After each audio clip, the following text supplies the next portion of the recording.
Hey, how's it going today? My name is Nigel Chambers of Big Obo Media, and we are here at New York Comic Con 2023 to celebrate Season 4 of For All Mankind, returning back to Apple TV Plus November 10th. But if you're here today, folks, you may get you a little something special because the panel's going on later. Here are the writers here, which truly, I have so many questions for the two of you all. But first, I just want to say thank you so much for the work you've done for one of my favorite shows.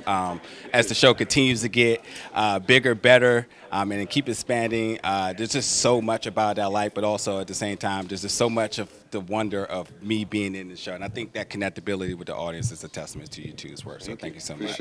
Absolutely.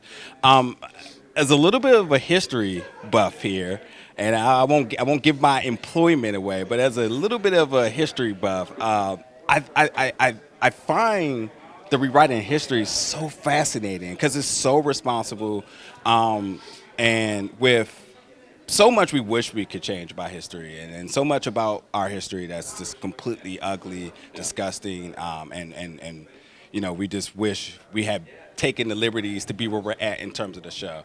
Could you talk about the approach at this and just sort of just that feeling upon executing these scenes and knowing and could possibly even resenting where we're at in society about what you're doing right on the show.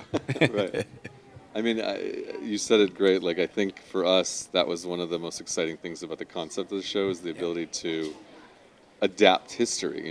We take history, we take science, and we go, okay, how do we play with this? And I think we try as hard as possible to keep it focused on what impact the space program changed, the idea of, that race continuing. Yeah. And so history really, a lot of the butterfly effect of a history comes from that. Mm-hmm. But as you go season to season, you notice more and more changes. And we were talking about this just the other day that, that montage we do at the beginning of every season, usually a lot of it is stuff that's real from history. Yep. But by season 3, it started to be half of it wasn't real. And by season 4, it's like even more alt history. Right. So I think it's interesting. It's a way of kind of telling the audience that the history you're used to is less and less on the show. And yeah, we like to say it's more optimistic. But I think at the same time, we try so much on this show to keep things real and keep it realistic. And sometimes when there's a lot of progress, there's also pushback to progress. There's a blowback. Right. And I think we try to be true to that as well, that it's not utopian, that it's not like everything's rainbows, all's good. Yeah. But at the same time, the larger arc of the show is a more optimistic, hopeful one for sure. Absolutely. Anyone want to add on that, or? I thought you did a really good job answering that question, Ben. Very, yeah. No, I think, like Ben said, for us as history buffs like you, it's just a lot of fun to play around in this world, and even the little details. Like one of my favorite things from season 4 that we did is in 2000 it was still Bush v. Gore, but it's a different Bush. Yeah. There's the dad, but Gore wins. But just eked it out, and it was just like that little bit of a difference that made it really fun. But we also made sure that tracked and made that those two people would actually be running in that election. Yeah. So we definitely probably overthink a lot of that stuff, but it's fun for us. Yeah. And I think with a lot of what's said, what I really do love about the authenticity of the show is that it still focuses on mental health. We're seeing characters strive and achieve their goals and make historical impacts, but at the end of the day, there's still a shell in their body at times. Could you talk about the discussions about mental health and how did you all strategize in terms of implementing it into the season? Yeah, it's something we talk about a lot from season 1, really starting with Gordo, especially, how people react to trauma and overcome trauma and maybe don't take the right path initially, and especially honoring the reality of at that time in the 60s and 70s, like psychiatry was very taboo, actually, and a lot of people didn't get help, and we wanted to tell that story of someone starting to try to get help. And really looking at different ways that people are able to, a lot of bad stuff happens in our show. And it happens to people. And so we don't want to just ignore that. It's really about how people overcome. And that's part of the optimism of the show is showing people overcome both external difficulties and internal difficulties. And just to add to that, I think we also have the opportunity, because we jump in time, there's been shows and movies that have dealt with mental health, right? And I think what we're able to do is to tell the story of trauma through generations.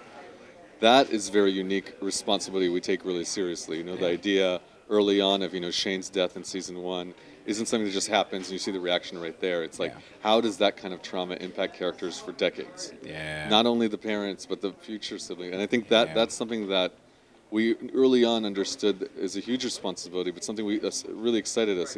We talk about Love in the Time of Cholera as like a reference to the show in terms of like seeing kind of the effect of that throughout generations. So I think that's something we continue to do. I think as we introduce new storylines and characters, we hope to continue to kind of talk about it as well. Absolutely, and thank you so much for that. Just for my final question, if you could use a descriptive to describe this season for fans here, which word would you use? A word or a word, phrase, preparation? I said this before, but I didn't have a chance to expand on it, so it sounded weird. But greed to me is kind of something that really is at the heart of this season, because we bring in the sort of asteroid mining as a new element of the space race, and what that is it's resources. It's the gold rush, you know. And how does that impact people, their behavior? How do good people maybe make the wrong choices because they're not just for negative, they're trying to do something for their family. Yeah, or a bonus. Right, exactly. So really looking into that element of human nature was a really interesting part of this season for me. Love that. Yeah, and I think for me, adventure's kind of the thing I'd say, because a lot of the movies we referenced when we were talking about this season were Westerns. And I think the gold rush, the idea of like this treasure that's not up in that mountain, but it's literally up on that asteroid. And the idea of like, what does it bring out of people? But it also brings, there's the negative, but there's also the positive. The idea of we're able to now capture these things that in our real history we're so far from being able to do. Yeah.